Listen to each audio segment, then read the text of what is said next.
목자와 양의 비사를 통해서 주님께서 하신 말씀은 너무너무 은혜로운 말씀이에요.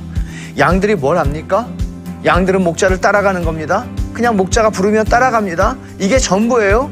우리는 목자를 바라보고 목자의 음성을 들으며 그 말씀에 의지해서 주를 따라가면 되는 거예요. 이게 성도가 마땅히 그리스도와 가지는 관계 속에서 이 세상을 안전하게, 평안하게, 기쁨으로 살아가는 방식입니다.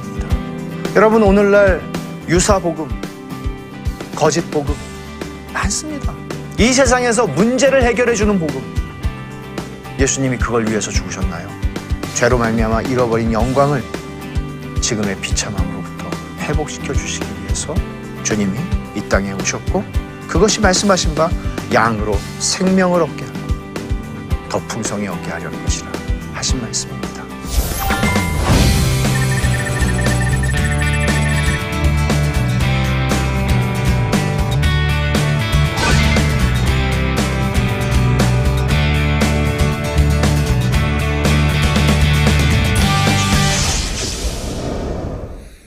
안녕하세요. 베샬롬 교회의 김형익 목사입니다. 요한복음 이제 오늘 10번째 강좌입니다.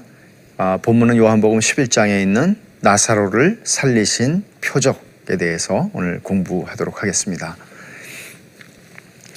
오늘의 포인트는 세 가지인데요. 첫째는 하나님의 영광의 관점에서 그리스도의 죽으심의 의미를 이해하는 것입니다. 두 번째, 하나님의 영광의 관점에서 우리의 삶을 조망하는 것입니다. 더 정확하게 얘기하면 우리의 삶의 고난과 죽음입니다. 삶이라기보다는 죽음입니다. 세 번째, 거짓 믿음과 연약한 믿음을 구분하는 것을 배우는 것입니다. 왜냐하면 이 요한복음 전체는 결국 믿게 하려는 것이라. 요한복음 20장 31절에 무엇을 믿게 해요? 예수 그리스도가 하나님의 아들이신 것을. 이게 요한복음의 기록 목적이에요. 그렇기 때문에 예수 그리스도가 하나님의 아들이라는 걸 한편으로는 얘기를 해주고, 한편으로는 진짜 믿음과 가짜 믿음이 어떤 것인지를 분별하게 해주는 거예요. 이 두 가지가 아주 중요해요. 자, 봅시다. 나사로를 살리신 표적이에요. 이 표적은 지금 11장밖에 안 왔는데 마지막 표적이에요. 이상하죠? 그러면 12장부터는 무슨 얘기를 하려고?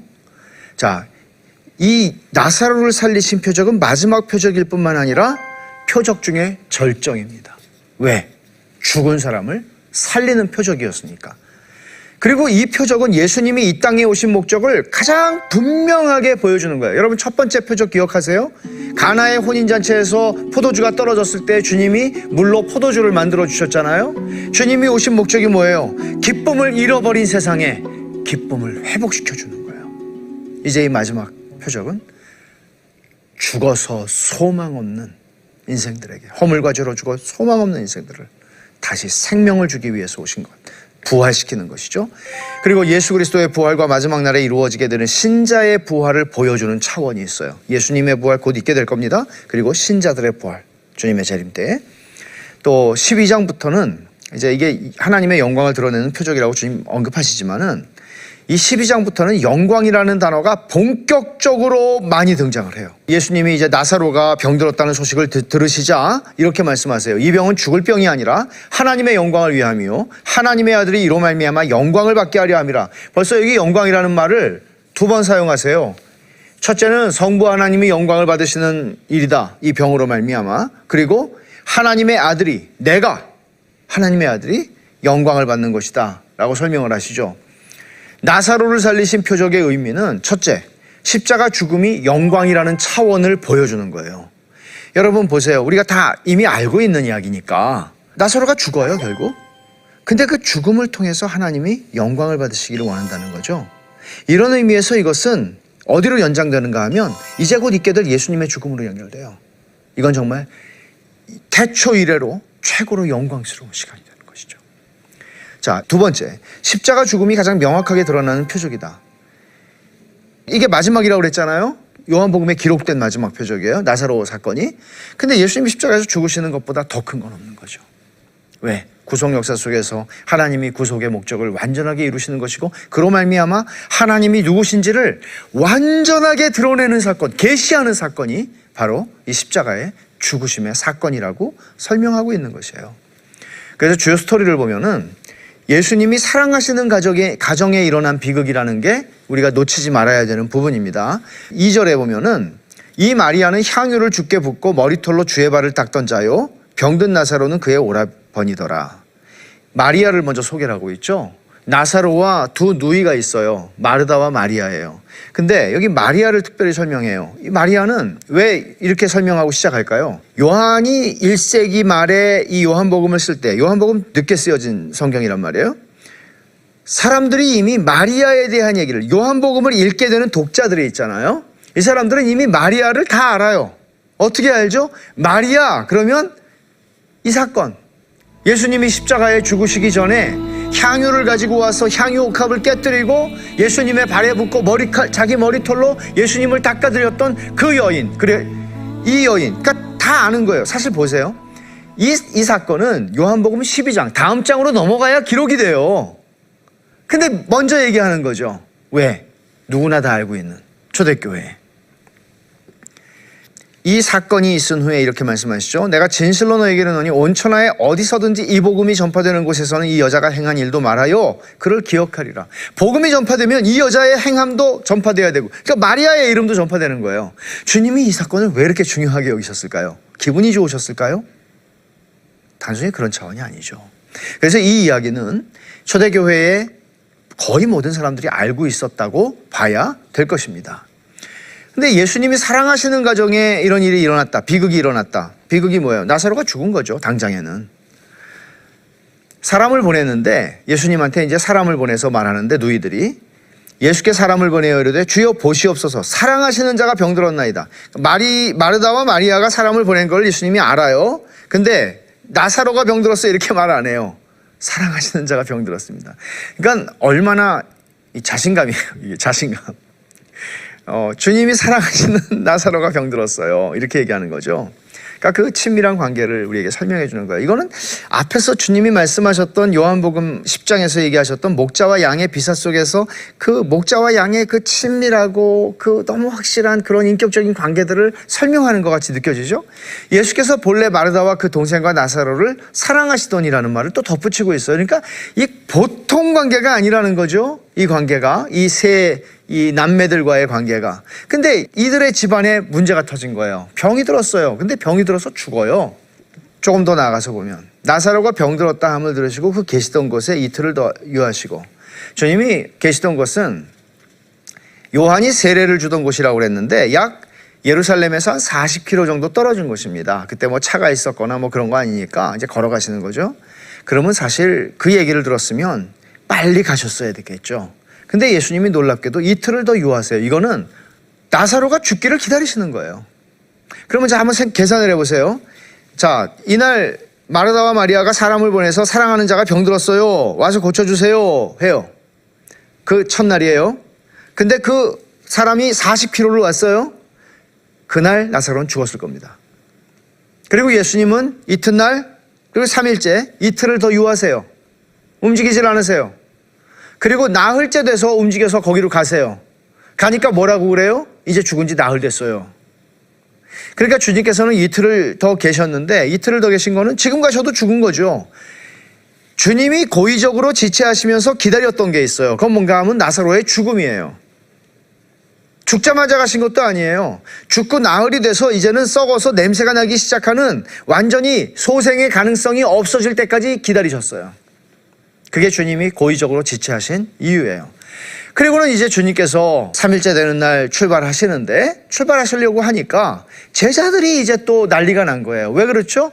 얼마 전에 바로 예루살렘에서 예수님이 하신 말씀 때문에 돌로 쳐서 죽이려고 그랬거든요. 그러니까 유대인들이 흥분해 있는 상태에서 예수님이 또, 왜냐하면 베다니하고 예루살렘은 불과 한 3km 정도밖에 떨어져 있지 않아요. 그러니까 거기로 가는 거는 위험한 곳이죠. 그러니까 예수님이 왜 가시려고 하나? 제자들이 그렇게 이제 생각을 하는 겁니다. 그러니까 제자들이 여기서 보면은 주님하고 이렇게 코드가 안 맞죠? 요한복음이 강조하고 있는, 의도적으로 강조하고 있는 부분이에요. 못 알아들어요, 잘. 보십시오. 제자들이 착각하는 게 첫 번째는 뭔가 하면 주님이 나사로 한 사람 때문에 설마 유대로 가는 모험을 하지는 않겠지. 나사로 하나 병들어서 죽을지 살지도 모르고 뭐 살아날 수도 있잖아요. 나사로 하나 살리자고 주님이 그 위험지대로 들어가시지는 않겠지. 그렇게 생각을 하는 거예요. 라삐요, 방금도 유대인들이 돌로 치려 하였는데 또 그리로 가시려 하나이까? 주님의 관점 뭐예요? 예수님이 낮이 12시간이 아니냐, 사람이 낮에 다니면 이 세상 빛을 보므로 실족하지 아니하고 밤에 다니면 빛이 그 사람 안에 없는 거로 실족하느니라. 이 말씀하신 후에 또 이르시되 우리 친구라고 말씀하세요. 나사로가 잠들었도다. 그러나 내가 깨우러 가노라. 그러니까 주님께서 말씀하시는 것은 유대인들도 로마인들도 다 12시간으로 낮과 밤을 나누어서 생각을 했는데 아직은 낮이다. 지금 일할 수 있는 때다. 지금은 하나님의 영광을 위해서 일할 수 있는 때야. 근데 때가 와, 밤이 와. 그때는 일할 수 없어. 주님이 밤과 낮이라고 하는 것 또는 빛과 어둠이라고 하는 것을 통해서 당신의 사역과 당신의 존재를 많이 은유적으로 나타내시는 것이죠. 주님께서 보시는 관점이에요. 이게 한 명이냐 만 명이냐가 기준이 아니라 하나님의 영광이 기준이다. 하나님의 영광이. 그러니까 우리가 살아가면서 착각하기 쉬운 것들이에요. 아유, 이게 뭐 얼마나 사람들 모이겠어요? 얼마나 그 열매가 있겠어요? 가 아니라 하나님의 영광이 기준이다. 두 번째 제자들의 착각이에요. 나사로가 회복 중이니까 유대로 가지 않아도 되겠구나. 어떻게 나사로가 회복 중인 걸 알았죠? 주님의 말씀 때문에. 주님께서 우리 친구 나사로가 잠들었도다. 그러니까 잠자면 금방 또 회복이 되잖아요. 그렇게 생각한 거죠. 제자들이 말해요. 주여, 잠들었으면 낫겠나이다 하더라. 예수는 그의 죽음을 가리켜 말씀하신 것이나 그들은 잠들어 쉬는 것을 가리켜 말씀하신 줄 착각한 것이죠. 자기 안전, 자기 중심의 관점은 하나님의 영광을 보지 못하게 해요. 나사로 사건에서 주님이 하신 말씀 중요한 것 중에 하나는 믿으면 하나님의 영광 본다는 거거든요. 근데 여기서는 제자들은 자기 안전한 거, 가면은 우리가 위험하지, 자기 중심적으로 생각하는 거예요. 그런 상태에서는 하나님의 영광을 보지 못하고 주의 말씀을 들을 수가 없어요. 세 번째 착각이 있어요. 예수님이 가기로 결심한 모양이다. 이건 무모한 결정인데 그래도 우리가 예수님을 배신할 수는 없으니 따라가자. 함께 죽자. 디두모라고 하는 도마가 하는 말이죠. 우리도 주와 함께 죽으러 가자 하니라. 무지한 충성은 참된 믿음의 요소가 아니에요. 이렇게 무지한 충성, 그냥 죽으러 가자, 이런 게 아니라는 것이죠. 새로운 관점이 필요합니다. 그 새로운 관점을 나사로가 죽었는데 그 죽은 나사로를 살리는 이 표적을 통해서 주님은 새로운 관점, 진짜 새로운 관점, 이 역사 이래로 그 어떤 사람도 볼 수 없었고 보고자 하지 않았던 새로운 관점을 우리에게 제시해요. 그걸 보십시다. 고난을 보는 새로운 관점이에요. 또는 죽음을 보는 새로운 관점이기도 해요. 인과율이 아닌 하나님의 영광을 위한 고난 말씀하는 거예요. 나사로가 죽을 거 아셨죠?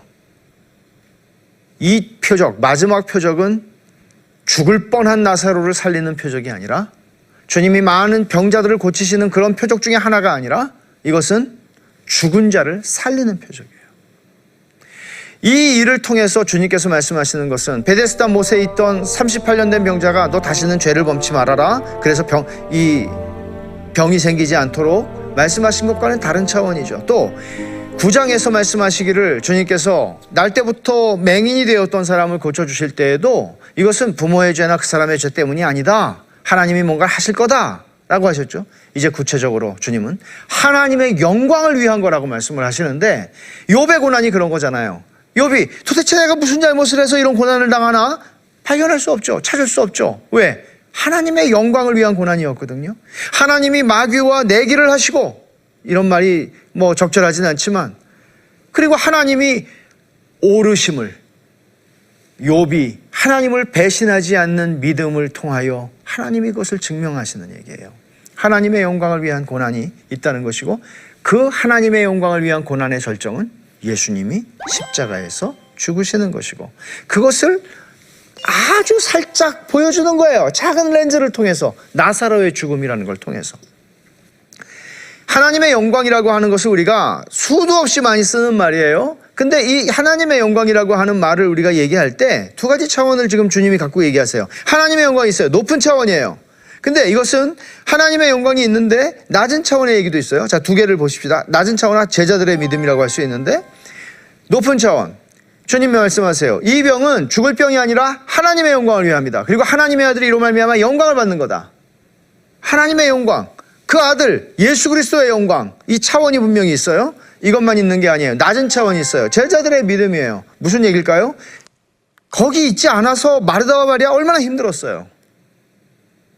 그렇죠? 근데 거기 있지 아니한 걸 너희를 위해 기뻐한대요. 왜? 이는 너희로 믿게 하려 함이라. 이게 요한복음의 목적이에요. 예수님이 하나님의 아들이신 것을 믿게 하는 것. 그 믿음을 통해서 하나님의 영광을 받으세요. 그래서 하나님의 영광과 우리가 하나님을 믿는 것은 언제나 같이 가요. 높은 차원과 낮은 차원이에요. 근데 이 말씀은 함축하는 바가 굉장히 커요. 이 나사로 사건만이 아니라 우리 자신의 삶 속에서 고난과 죽음을 바라보는 관점을 바꿔주는 얘기예요. 보세요. 하나님의 부재의 축복이라는 말을 들어보셨어요? 못 들어보셨을 거예요. 이게 제가 쓴 말이니까. 근데 내가 거기 있지 아니한 것을 너희를 위해 기뻐한다. 바로 이 말이거든요. 이 말을 이거 한번 잘 생각해 보세요. 제가 읽어볼게요. 하나님의 잔인한 자비의 본질은 항상 하나님의 전지전능하심에 기초한다. 제가 쓴 말이지만 훌륭한 말 같아요. 근데 잔인한 자비라는 이 말 들어보셨죠?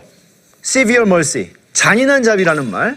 이거는 그 버지니아의 린치버그의 그 영문학 교수가 자신의 자서전에서 쓴 말이에요. 사실은 잔인한 자비. 너무나 일찍 사랑하는 아내를 데려가셨어요. 40대 초반에. 그리고 80까지 사셨는데 잔인한 자비. 이게 역설이에요. 하나님의 부재는 잔인해요. 하나님의 부재는 너무 힘들어요. 근데 너무너무 merciful한 거예요. 너무너무 자비로운 거예요. 너무너무 큰 은혜예요. 그것을 우리는 이 사건에서 볼 뿐만 아니라 우리의 삶에서도 경험하는 거예요. 때와 영광이라는 이 두 단어. 이 두 단어는 요한복음의 굉장히 중요한 두 개념이에요. 근데 이 두 개념이 이제 만나요. 때는 무슨 때예요? 때가 이르지 않았습니다. 이제 그때는 뭘 가리켜요? 십자가를 지는 때. 인자가 영광을 얻을 때가 왔다. 영광을 얻는 게 무슨 사건이에요? 십자가를 지시는 거예요. 처참하게 벌거벗김을 당하고 죽임을 당하는 게 주님은 영광을 받으시는 거라고 말씀하세요. 때와 영광이 십자가에서 만나요.